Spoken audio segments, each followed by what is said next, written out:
ఈనాటి ప్రెస్లో పార్టిసిపేట్ చేస్తున్న గౌరవ మా ఇన్ఛార్జి మంత్రివర్యులు సోదరుడు పొంగులేటి సీనన్న గారికి, గౌరవనీయులు పెద్దలు మా అన్న వెంకటరెడ్డి అన్న గారికి, గౌరవనీయులు పెద్దలు మా ఎంపీ గారు మా సోదరుడు బలరాం నాయక్ గారికి, మరి హైదరాబాద్ వరంగల్ ములుగు ఇక్కడ పార్టిసిపేట్ చేస్తున్న మా పత్రికా ప్రింట్ ఎలక్ట్రానిక్ మీడియా సోదరులకు అందరికీ కూడా సమ్మక్క సారలమ్మ జాతర సందర్భంగా శుభాకాంక్షలను తెలియజేస్తూ, మరి మీరు వ్యయ ప్రయాసాలు కోర్చి ఇంత దూరం వచ్చినా తప్పకుండా మీరందరూ సంతోషంగా మీరు మీ కుటుంబాలు ఉండాలని మీ అందరి తరపున మా సమ్మక్క సారలమ్మను కోరుకుంటూ, ఈరోజు ఒక చారిత్రాత్మకమైనటువంటి రోజు. ఉమ్మడి ఆంధ్రప్రదేశ్లో కానీ తెలంగాణ రాష్ట్ర చరిత్రలో కానీ ఎప్పుడూ కూడా మరి క్యాబినెట్ అనేది హైదరాబాద్ బయట జరగలేదు. ఈరోజు మా ముఖ్యమంత్రి రేవంత్ రెడ్డి గారు, మా సహచర మంత్రులు, మా ఇన్ఛార్జి మంత్రివర్యులు అందరూ ఇంత దూరం సుదూరం అటవీ ప్రాంతం, గోదావరి పరివాహక ప్రాంతం, ఈ ప్రాంతంలోకి వచ్చి క్యాబినెట్లో కీలకమైన నిర్ణయాలు తీసుకొని మరి ఎంతోమంది జీవితాలను మార్చేటువంటి నిర్ణయాలను ఈరోజు తీసుకున్నందుకు మా ముఖ్యమంత్రి గారికి, మా క్యాబినెట్ సోదరులకు అందరికీ కూడా పేరు పేరున నమస్కారాలు, ధన్యవాదాలు తెలియజేస్తా ఉన్నాం. మీరు చూసిరు గుడి కూడా సెప్టెంబర్ 24 నాడు వచ్చి మాస్టర్ ప్లాన్ రిలీజ్ చేస్తే అక్టోబర్ నెల మొత్తం దాదాపుగా మంత్ ఎండింగ్ వరకు వర్షాలు విపరీతంగా ఉండే. అయినా కూడా మరి ఈరోజు ఒక దిక్కు జాతర నిర్వహణ వరకు, తర్వాత గుడి నిర్మాణం పనులు, ఇవన్నీ కూడా మా ఇన్ఛార్జి మంత్రి గారు ఆదేశాలు, ఆర్డర్స్ అంటే పర్యవేక్షణ శ్రీనివాసరెడ్డి గారు నిరంతరం వారు చేస్తున్నందుకు, మరి అదేవిధంగా ఎండోమెంట్ మినిస్టర్ సురేఖక్క గారికి, మా అందరు మినిస్టర్లకు ప్రత్యేకంగా ధన్యవాదాలు తెలియజేస్తూ, నేను మొదటి నుంచి కూడా రెండు అంశాల మీద బలంగా కోరుకున్నా. ఒకటి, అధికారికంగా ఎప్పుడైనా సమ్మక్క సారలమ్మకు సేవ చేయాలి అధికారంలో ఉండి అనుకున్నా.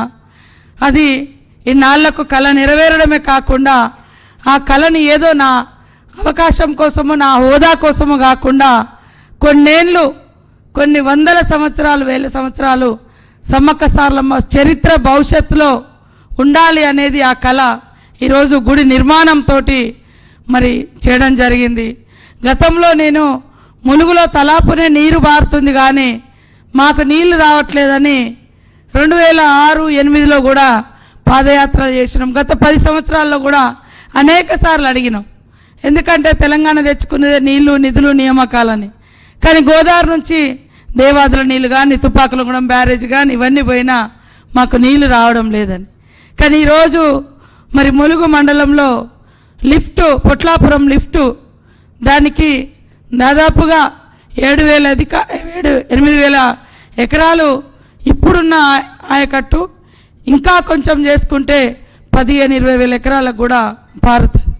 143 కోట్ల రూపాయలతోటి ఈరోజు క్యాబినెట్లో మొట్టమొదటిసారి వరంగల్ జిల్లాలో తలాపునే గోదావరి ఉండి ఉమ్మడి వరంగల్ జిల్లాలో అప్పటి నుంచి చేసిన పోరాటం ఇన్నాళ్లకు కళ నెరవేరినందుకు నిజంగా రైతన్నల యొక్క చెమట చుక్కలను చూసిన వ్యక్తులుగా రోజు అరే నీళ్ళు ఇక్కడి నుంచే పోతున్నాయి, ఇక్కడ వస్తలేవు, పక్కనే 100 కిలోమీటర్లు మాకు గోదావరి ప్రవహించేది, నీళ్లు రాలేదు.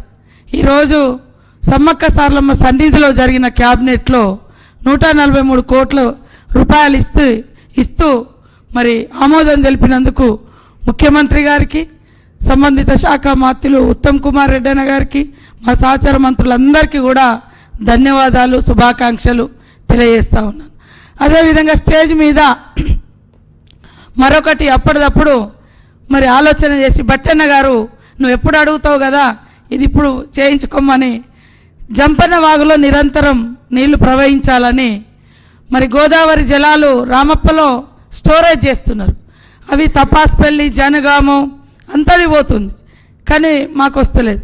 కాబట్టి రామప్ప చెరువు నుంచి లక్నవరంలోకి పైప్ లైన్ ఇస్తానని ముఖ్యమంత్రి గారు స్టేజ్ మీదనే ప్రకటించడం జరిగింది. సో అది కూడా దాదాపుగా 30-35 కోట్ల రూపాయలతోటి ఈ సమ్మక్క సారలమ్మ సన్నిధిలో మేము సాధించుకున్నది. ఆ నీళ్ల ద్వారా అటు లక్నవరంలో రైతులకు కానీ, టూరిజం కానీ, తర్వాత అదే కాల్వ జంపన్న వాగులోకి వస్తుంది. సో భక్తులకు కూడా నిరంతరం నీళ్లు ఇవ్వడానికి మాకు అవకాశం ఉంటుంది. ఇన్ని గొప్ప కార్యక్రమాలు ఇక్కడ చేసినందుకు ముఖ్యమంత్రి గారికి, మా సహచర మంత్రులకు, ఆయా శాఖల మంత్రులకు మీ అందరికీ పేరు పేరున నమస్కారాలు, ధన్యవాదాలు. ఏదన్నా ఇన్కన్వీనియన్స్గా ఉంటే మా అటవీ ప్రాంత పరిస్థితిని అర్థం చేసుకుంటారని మీ అందరినీ కోరుకుంటూ, తప్పప్పులు జరిగితే మన్నించాలని కోరుకుంటాం.